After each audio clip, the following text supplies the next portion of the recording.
My uncle passed away about 6 weeks ago or so, and we're going to go down to his house today. But it is the house that my grandpa and his family grew up in.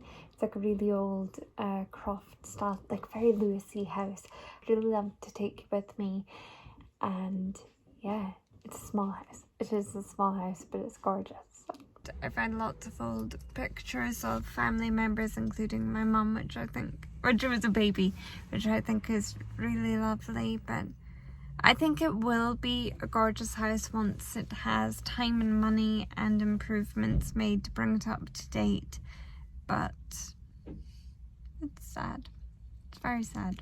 Obviously it's very dated, but in terms of island houses, is it what you would dream of, or what you would imagine like a nice little croft? Honestly, Brachen.